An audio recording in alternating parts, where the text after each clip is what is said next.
Ça va très bien. Je suis rentré dans les Vosges cette semaine pour un peu profiter de la famille et des amis, pour reprendre de l'énergie avant d'attaquer pour de bon la saison de Coupe du Monde et de monter en Finlande. Bon, quel bilan tu dresses de la saison écoulée? Bah, bon bilan, hein, c'est ma meilleure saison. Bon, en même temps, je suis encore jeune, mais j'ai continué à progresser, donc c'est très positif. Participer à mes deuxièmes championnats du monde avec des bonnes expériences.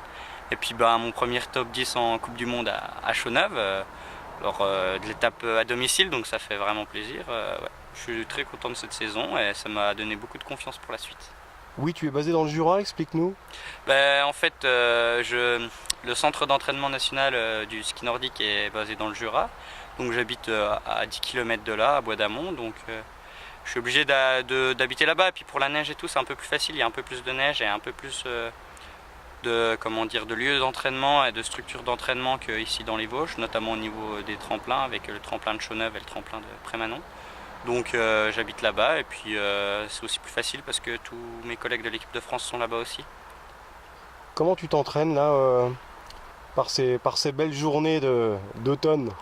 L'automne c'est comme l'été, c'est ski roue, course à pied, non, plus trop de vélo parce que c'est l'automne donc on peaufine vraiment la préparation. Et puis après du saut mais sur les tremplins plastiques comme on est ici à Gérardmer. Et voilà, puis on commence les intensités, donc on fait des petits chronos en ski roue, des PMA, des chronos en côte, tout ça. Bon, direction la Finlande bientôt alors? Ouais, c'est ça, je pars pas samedi-ci, samedi d'après, le 10 novembre, pour un stage de prépa de 7 jours. Enfin, en gros, on va aller là-bas pour sauter et skier sur neige, profiter des bonnes conditions, revenir 3 jours en France, 3-4 jours pour refaire un petit peu d'énergie, revoir un petit peu la famille, et puis hop, et après on repart directement en Finlande pour la première Coupe du Monde qui doit être le 24-25 novembre à Ruka Kuusamo. Bon, ambitieux forcément. Ouais, après j'ai pas de. Enfin, je me fixe pas. En termes de résultats, je sais pas trop où je me fixe, mais en tout cas, je vais essayer de faire du meilleur de moi-même et puis de progresser encore par rapport aux dernières années. Donc, essayer de m'approcher de plus en plus du top 10, rentrer de plus en plus dans ce top 10. Donc, j'ai hâte d'en découdre parce que là, ça commence à être long, la période d'entraînement. On a hâte de faire les compétitions. Qu'est-ce qu'il te reste à travailler alors pour performer davantage?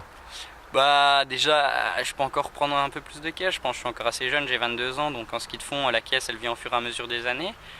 Et puis ensuite, en saut, être beaucoup plus régulier au tremplin, puisque j'ai tendance à être un coup ci, coup ça, un coup je saute très bien, un coup je saute moins bien, donc il faut que je sois plus régulier à l'entraînement pour être encore meilleur en compétition, puisque j'ai tendance à être meilleur en compétition, mais si je suis encore meilleur à l'entraînement, je serai encore meilleur en compétition.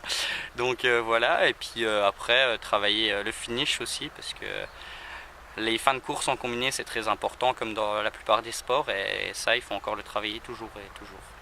Bon, les Coupes du Monde en Finlande et puis après c'est la Norvège, c'est ça?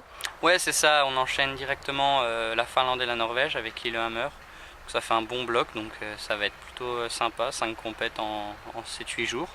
Donc ça va être cool et j'ai hâte d'en découdre. Et puis après, on retournera en Europe centrale pour la suite de l'hiver.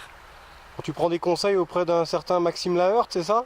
Ouais, c'est ça. Bah, ça fait déjà 2-3 ans qu'on est ensemble en équipe. Et puis, on est deux Vosgiens, donc c'est toujours sympa. Et il m'apprend beaucoup, notamment au niveau du tremplin, où il est plutôt très fort. Donc, je m'inspire aussi de lui sur le tremplin.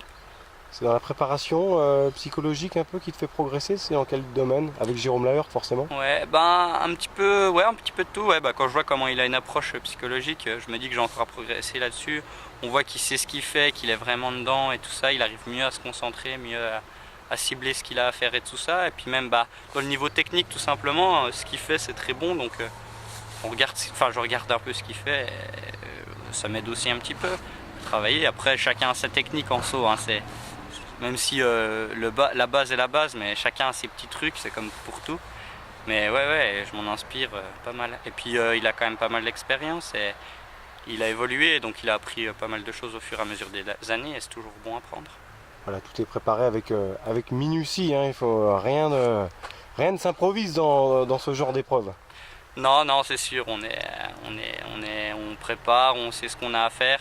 Après, une fois que la compétition, faut tout donner et puis trop réfléchir, on va dire. Mais avant l'entraînement, on peaufine les détails, ce qu'on sait à faire. Et puis après, une fois qu'on est en compétition, c'est de l'automatisme et il faut faire du mieux qu'on peut Mais ce qui est difficile, c'est qu'en saut à ski, on n'a qu'une demi-seconde et on peut vite se rater. Après, le ski de fond, tu as la forme ou tu n'as pas la forme, mais en saut à ski, faut toujours être présent et être très concentré. Voilà, une des clés de la réussite, c'est ne pas se mettre trop de pression aussi, j'imagine. Ouais, bah ou alors si c'est de la pression, vraiment la conserver en pression positive parce que ouais, bah comme je disais, c'est un mouvement très court, donc si on est un peu déstabilisé ou tout ça, si on se durcit, si on se crispe, enfin toutes ces choses vont faire que le mouvement va tout de suite être raté et tout de suite le saut va être beaucoup moins bon. Donc faut savoir appréhender la pression, travailler sur soi-même pour vraiment se sentir bien dans sa peau et être sûr de soi et être vraiment confiant pour attaquer le saut et faire le mieux qu'on sait faire. Bon, il y a un certain Jason Lamy Chapuis qui a remis le couvert, c'est ça, ça apporte une petite touche supplémentaire à l'équipe de France avec son expérience et son vécu olympique notamment. Ouais, bah c'est cool de le retrouver. C'est cool de s'entraîner avec. Je m'étais à peine entraîné avec avant qu'il parte, mais pas beaucoup. Et là, c'est vraiment sympa de faire des entraînements avec lui parce qu'il a beaucoup d'expérience. Il nous apporte beaucoup. Enfin, moi, personnellement, il m'a apporté pas mal. Un peu de tout sur la vie de tous les jours, pas forcément que sur l'entraînement, sur la vie en général. Et puis surtout, il est de bonne humeur et il met une bonne ambiance dans le groupe. Comme on est tous des joyeux lurons, on va dire, mais ça en met toujours un de plus. Et ouais, c'est bien, ça met une bonne ambiance. Et puis, il est à sa place comment dire, ça se passe toujours bien avec lui, quoi. Il n'y a pas de gêne, il n'est pas arrivé, il n'a pas dit ouais c'est moi Jason Lamy Chapuis, non, ça passe tout seul, il est super cool et tout. Beaucoup d'humilité. Ouais, voilà, ça met vraiment beaucoup d'humilité et tout de suite il s'intègre dans le groupe facilement, mais sans prendre de grade, de haut des autres, et ouais, c'est ça qui est vraiment bien avec lui. Oui, il faut qu'il reparte un petit peu de zéro, faut refaire l'épreuve, surtout dans ce genre d'épreuve en combiné nordique. Ouais, c'est sûr, il faut qu'il qu'il montre ce qu'il est capable de faire. Après, forcément, il a la confiance des coachs pour ce qu'il a fait avant, mais c'est sûr qu'aux premières compétitions, il va falloir qu'il montre ce qu'il a à faire. Après, c'est surtout en ski de fond que c'est plus difficile de retrouver la caisse et le rythme. En saut, ça commence à être plutôt pas mal. Je pense qu'il va être fin prêt, puis le saut, c'est vraiment son truc. Après, en ski de fond, va falloir qu'il prenne le temps. Peut-être qu'il sera peut-être pas au top dès le début, mais lui, je crois qu'il a pour objectif surtout les Jeux Olympiques. Donc après, s'il est un peu moins bon au début de saison, je pense que c'est pas un problème pour lui. Voilà, un exemple à suivre pour toi, Antoine Gérard. Il y a un rêve forcément dans ta tête, c'est tutoyer les sommets. Est-ce que tu t'es fixé un petit objectif à moyen terme?